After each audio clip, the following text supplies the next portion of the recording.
Bonjour à toi et bienvenue dans le podcast Les Sentiers du Possible. Je suis Alexandra Ridou, coach certifiée et fondatrice de Randose, pour t'accompagner à cheminer vers une vie pleine de sens et d'impact. Chaque lundi, je te partage mes réflexions et outils pour t'aider à atteindre les sommets de ton épanouissement. Et les mercredis, je te laisse découvrir une interview inspirante d'invités qui vivent la vie qui leur correspond vraiment. Ah, et j'ai oublié, je t'invite à écouter chaque épisode en marchant. Les neurosciences l'ont démontré, marcher te permet de prendre plus de recul, de développer ta créativité et ainsi prendre les meilleures décisions pour vivre la vie qui te fait vibrer. Hello à tous, je suis ravie de vous retrouver pour ce nouvel épisode sur comment changer une mauvaise habitude. Alors, pour moi, il y a 4 étapes clés pour changer une mauvaise habitude. La première étape, ça va être déjà de prendre conscience de la raison d'être de cette mauvaise habitude. Qu'est-ce que je veux dire par là ? Votre cerveau, en vrai, il n'est pas si con que ça.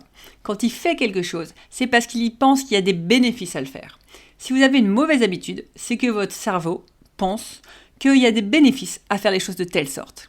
C'est que finalement, cette mauvaise habitude, c'est la meilleure stratégie que votre cerveau a trouvée pour obtenir quelque chose. Je vais vous donner un exemple très concret. À titre personnel, une mauvaise habitude dont j'ai essayé de nombreuses fois de me débarrasser, c'est le grignotage. Je grignote énormément dans mes journées.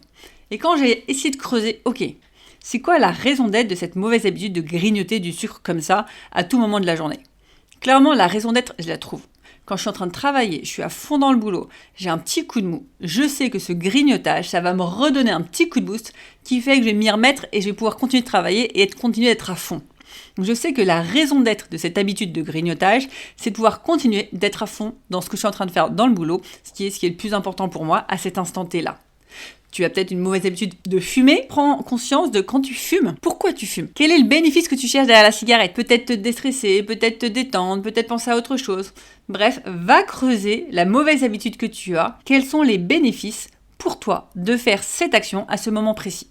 Et si tu as du mal à trouver la raison d'être de cette mauvaise habitude, prends des exemples les plus concrets possibles. Surprends-toi à être en train d'avoir cette mauvaise habitude et te dire « Pourquoi je fais ça ?» J'ai la mauvaise habitude, je sais pas moi, de couper les gens. Pourquoi je coupe la personne ? Je la coupe peut-être parce que j'ai envie d'aller plus vite, j'ai envie d'accélérer les choses, j'ai envie de l'aider. Bref, va creuser le bénéfice que tu as à faire cette mauvaise habitude. Une fois que tu as ça, déjà, prends conscience, fais un break, souffle un coup et dis-toi, finalement, cette mauvaise habitude, elle n'est pas si mauvaise que ça. Finalement, il y a du bon. Finalement, aujourd'hui, c'est même peut-être la meilleure stratégie que j'ai pour atteindre ce bénéfice. Je te reprends l'exemple du grignotage. Clairement, ça m'a fait prendre conscience que finalement, pourquoi je lutte ? Puisque ce qui est le plus important pour moi à cet instant T-là, c'est par exemple d'être à fond dans mon boulot. Et du coup, si je grignote, c'est ok, du moment que j'atteins l'objectif d'être à fond dans mon boulot. Et si je change cette habitude pour un truc qui ne me permet plus d'être à fond dans le boulot, il n'y a plus d'intérêt. Donc finalement, est-ce que j'ai vraiment un intérêt à changer cette habitude ? Et ça, c'est la deuxième étape. Regarder et vraiment réfléchir sans te mentir. Est-ce que ça fait sens de changer cette habitude ? Si je reprends le grignotage, je pourrais me dire, tiens, tu peux le changer par aller te balader quelques minutes, aller faire du sport.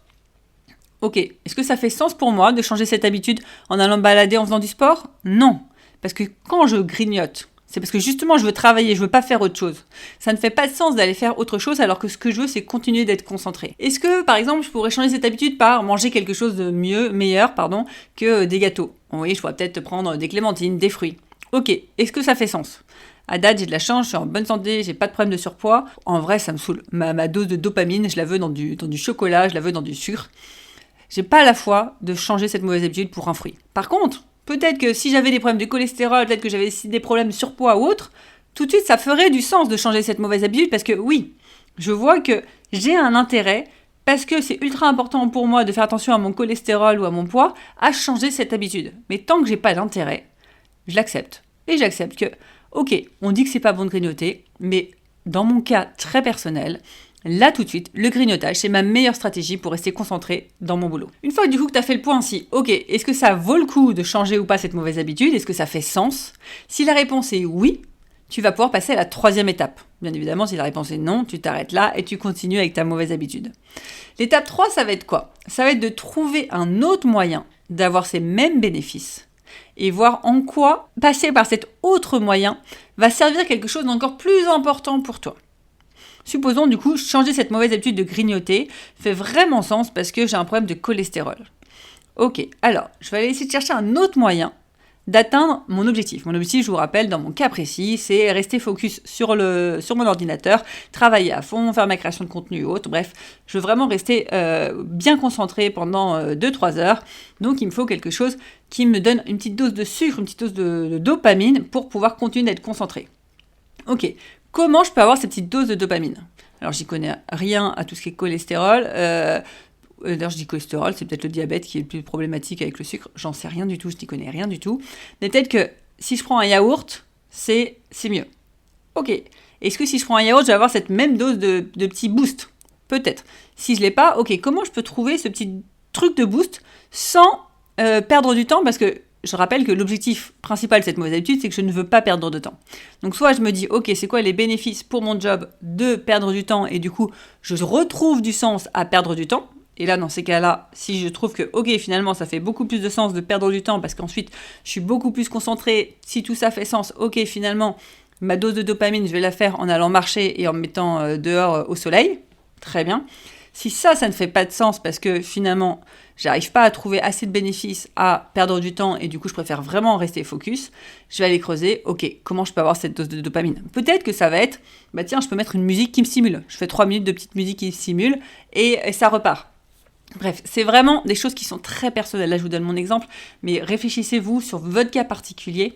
Ce serait quoi l'autre moyen d'atteindre les mêmes bénéfices que ma mauvaise habitude ? Et en quoi utiliser cette nouvelle méthode va servir quelque chose d'encore plus important ? En quoi le fait que finalement je prenne un yaourt et pas des gâteaux, ça va servir quelque chose de plus important. Bah, par exemple, si j'ai du diabète ou du cholestérol, bien sûr, ça va servir ma santé, c'est encore plus important que tout. Plus important que peut-être le travail. Du coup, ça va me motiver à manger un yaourt. Et c'est vraiment en faisant ce travail de trouver quelque chose qui atteint les mêmes bénéfices que vous allez pouvoir changer votre mauvaise habitude. Et j'insiste vraiment là-dessus. Si vous voulez arrêter de fumer et que vous n'avez pas trouvé un autre moyen de vous détendre, et supposons que votre objectif c'est de vous détendre, ça ne va pas marcher. Vous allez prendre sur vous peut-être 1 semaine, 2 semaines, puis à un moment donné, vous allez craquer parce que vous n'avez pas d'autre stratégie pour changer. Et si vous avez choisi une autre stratégie qui est faire du sport, mais que vous ne pouvez pas tout le temps faire du sport, vous vous retrouvez à des moments où vous allez craquer parce que là, vous ne pouvez pas faire votre stratégie.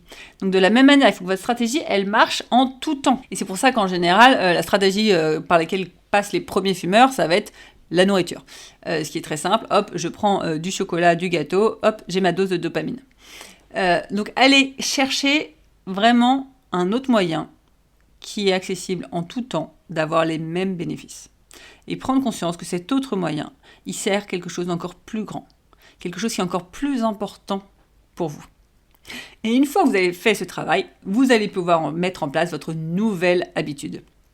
Et là, il y a 2 règles très simples à respecter. C'est la 4e étape, et ces 2 règles, je vous invite vraiment à les respecter. La première règle, c'est un peu vaut mieux que rien. Qu'est-ce que je veux dire là ? Si vous voulez prendre la bonne habitude de faire du sport, vous avez bien vu, faire du sport, ça a du sens parce que faire du sport, ça va vous permettre de vous préparer à un marathon et ce marathon va vous permettre de retrouver un lien social avec vos amis et de retrouver ce lien social est ultra important pour vous. Ou ça va vous permettre de relever un défi sportif et c'est ce qui est le plus important pour vous parce que en ce moment, vous avez besoin de vous prouver à vous-même que vous êtes capable de le faire. Bref, allez chercher vraiment le sens profond qu'il y a à refaire du sport. Une fois que vous l'avez trouvé, sachez que mieux vaut faire, quand vous n'avez pas la motivation, 1 minute de sport, rien qu'1 minute, même une petite pompe, un petit abdos, que rien du tout. Et j'insiste vraiment, les jours où vous n'avez pas la motivation, les jours où vous avez envie de craquer, mieux vaut faire un petit peu que rien du tout. Qu'est-ce que ça veut dire, par exemple, sur l'exemple de grignotage ? Quand j'essaye de me dire, allez, aujourd'hui je grignote pas, je me surprends à prendre un gâteau, au lieu de me dire, c'est bon, j'ai craqué, c'est pas grave, je m'enfile le paquet. Non, mieux vaut m'arrêter là et faire, tant pis si j'ai craqué, mais j'ai craqué qu'un tout petit peu, que tout lâcher. Mieux vaut faire un petit peu que rien du tout. Mieux vaut faire 1 minute de sport que 0 minute de sport. Parce que pour votre cerveau, au moins, vous n'avez pas lâché l'habitude. Vous n'avez pas rendu les armes. Et c'est vraiment ça qui est important. Donc, règle numéro 1, un peu vaut mieux que rien. C'est pas grave si vous ne réussissez pas à 100% votre objectif, mais au moins, faites un minimum une action dans votre bonne habitude. Et la deuxième règle ultra importante, n'abandonnez pas plus d'une fois d'affilée votre habitude. Qu'est-ce que ça veut dire là ? Supposons que vous avez la bonne habitude de faire du sport tous les jours. On est lundi, vous faites votre sport. On est mardi, la flemme, il pleut. Vous ne faites pas votre sport. Le mercredi est un jour déterminant. Pourquoi ?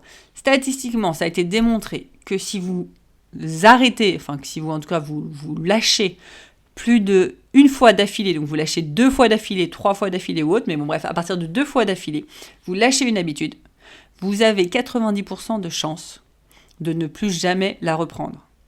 Donc vous savez que si on est mardi, que le mardi vous avez lâché votre habitude de faire du sport, si vous la lâchez mercredi, il y a de grandes chances que vous abandonniez votre mauvaise habitude et que vous ne la repreniez jamais.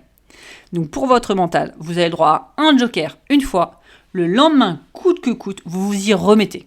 Le jeudi, vous pouvez avoir un joker, mais le vendredi, vous vous remettez au sport, coûte que coûte. Et encore une fois, même 1 minute, même 2 minutes. L'idée, c'est de montrer au cerveau qu'on ne lâche rien. À partir du moment où vous lâchez 2 fois, votre cerveau abandonne. Donc si je reprends l'exemple du grignotage, je grignote une fois, c'est ok. Le deuxième jour, je craque et je regrignote. Non, là, c'est pas ok, je sais que j'ai une chance d'abandonner mon habitude. Donc vraiment, si vous êtes déterminé, si vous voyez vraiment le sens profond de votre habitude, n'abandonnez pas plus d'une fois d'affilée votre habitude. Et rattachez-vous toujours au pourquoi vous voulez changer cette mauvaise habitude. Je prends mon exemple. Depuis que j'ai lâché prise, quand je grignote, j'ai plus aucune culpabilité. Je sais exactement que je le fais en pleine conscience et que c'est très bien. C'est ce qui va me permettre de rester concentré et c'est ce que je veux à cet instant T-là. Donc je ne lutte pas. Par contre, quand j'ai décidé de changer une habitude, d'aller me remettre au sport par exemple, parce que c'est ce dont j'ai besoin pour me montrer que je suis capable d'avoir de la rigueur, de la persévérance et que aujourd'hui c'est ce qui est le plus important pour moi pour montrer un exemple à mes enfants ou je ne sais quoi, là, je ne lâche rien. Parce que quand j'ai envie de lâcher, je me rappelle que ok, finalement je fais tout ça pour ça. Je lâche une fois, ok, mais pas 2 fois. Voilà, j'ai été assez directe sur la fin, sur cet épisode, mais je veux vraiment vous faire comprendre que vos mauvaises habitudes, déjà, elles sont pas mauvaises, comme on le dit. En vrai, elles ont un sens derrière. Donc, allez chercher le sens derrière ça. Allez chercher en quoi c'est la meilleure stratégie pour vous aujourd'hui d'avoir cette mauvaise habitude. Et regardez si vous avez vraiment envie de la changer. Et si vous avez vraiment envie de la changer, vous trouvez un autre moyen d'avoir les mêmes bénéfices et vous ne lâchez rien. Un peu vaut mieux que rien et on n'abandonne pas plus d'une fois d'affilée son habitude. J'espère que cet épisode vous a plu et restez bien jusqu'au bout pour votre question de coaching à méditer en marchant et en musique. À très vite, ciao! Avant de te plonger dans la question de coaching du jour, pense à rejoindre la plateforme d'exercice en ligne du podcast pour y retrouver les notes d'épisode, les questions de coaching et l'action à réaliser pour cheminer pas à pas vers une vie pleine de sens et d'impact. Le lien est en description de l'épisode. Et bien évidemment, si tu as aimé cet épisode et le concept du podcast, tu peux me le faire savoir en me laissant une belle note ou un joli commentaire sur la plateforme de ton choix. Tu peux aussi partager le podcast à une personne qui peut en avoir besoin. Et c'est parti pour tes 2 minutes de coaching et on se retrouve très vite dans le prochain épisode. Bye bye! Et c'est parti pour ta question de coaching à méditer en marchant et en musique. Et aujourd'hui, je te pose cette question. Quelle est la raison d'être de ton habitude ?